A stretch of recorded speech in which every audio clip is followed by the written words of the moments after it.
اللهم صل على سيدنا شفيعنا نبينا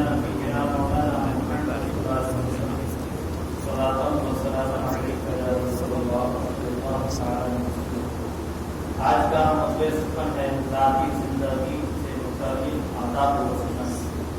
سرکار اقتدار صلی اللہ علیہ وسلم کی حیات طیبہ کا ہر گوشہ ہمارے لیے نمونہ عمل خود خالق کائنات عز و جل کا ارشاد گرامی ہے۔ لقد کان لکم فی رسول اللہ اسوۃ حسنہ، ترجمہ بے شک تمہارے لیے رسول اللہ صلی اللہ علیہ وسلم کی ذات میں بہترین نمونہ ہے۔ جب اللہ تعالیٰ نے ہمیں ایسا رسول عطا فرما دیا جس کی حیات طیبہ ہمارے لیے بہترین نمونہ ہے، تو ہمیں ہر حال میں ان کی اتباع اور ہر کام میں انہی کی پیروی اپنے لیے لازم و ضروری سمجھنی چاہیے، تاکہ ان کے نقش قدم پر چل کر ہماری زندگی کا ہر گوشہ سنور جائے اور ہمیں دارین کی ابدی سعادتیں میسر آ جائیں۔ ایسا نہیں ہے کہ صرف حضور رحمت عالم صلی اللہ علیہ وسلم کے طرز پر عبادتیں کرنا ہی سنت پر عمل پیرا ہونا لائق، بلکہ اپنے تمام کاموں میں اس بات کا خیال رکھنا کہ حضور رحمت عالم صلی اللہ علیہ وسلم نے یہ کام اس انداز میں فرمایا۔ اتباع سنت کہتا ہے کھانا پینا، اٹھنا بیٹھنا، سونا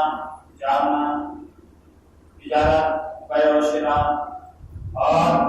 اس جیسا غیروں ذاتی زندگی سے متعلق معاملات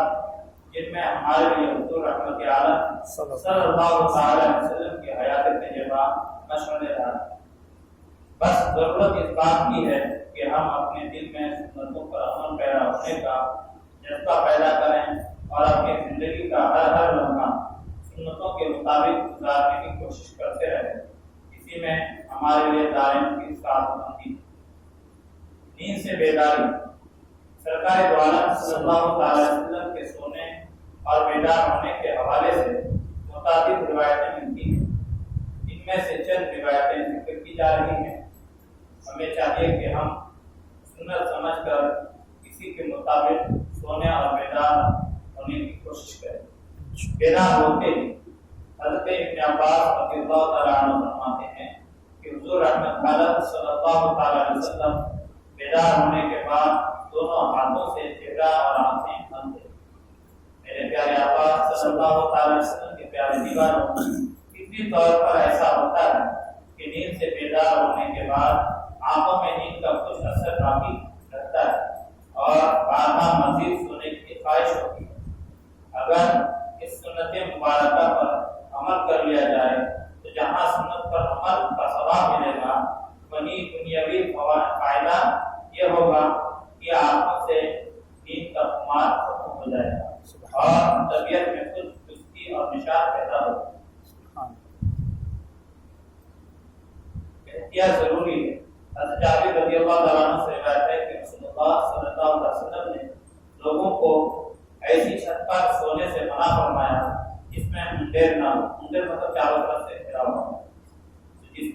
چھت میں گھرا ہوا نہ ہو چاروں طرف سے، یا کچھ مطلب حد تک دیوار ٹوٹی بھی نہ ہو، تو اس چھت پر سونے سے منع۔ حضرت علی بن شیبان رضی اللہ عنہ سے روایت ہے کہ رسول اللہ صلی اللہ علیہ وسلم نے فرمایا جو شخص کسی گھر کی ایسی چھت پر جس پر پردہ اور رکاوٹ کی دیوار ہو تو اس کی ذمہ داری ختم ہو۔ میرے پیارے آقا صلی اللہ علیہ وسلم کے پیارے دیوانوں، اس زمانے میں تو عموماً چھت کے کنارے اینٹ وغیرہ سے گھرے ہوئے ہوتے ہیں، پہلے ایسا نہیں ہوتا تھا اور عموماً چھت کھجور کے تنے وغیرہ سے بنی ہوئی ہوتی تھی جس کے کنارے کھلے ہوتے تھے اور گھر آپس میں قریب ہوتے، کیونکہ سونے میں اکثر سطر وغیرہ کھلنے کا خوف ہوتا ہے۔ اس لیے حضور رحمت عالم صلی اللہ علیہ وسلم نے ایسی چھتوں پر سونے سے منع فرمایا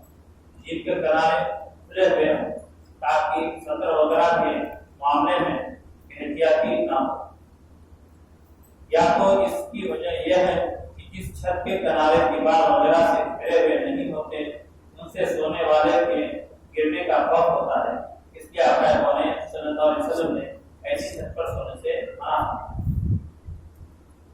حضرت کی بارگاہ میں دعا ہے کرنے اور سننے سے عمل کی توفیق عطا فرمائے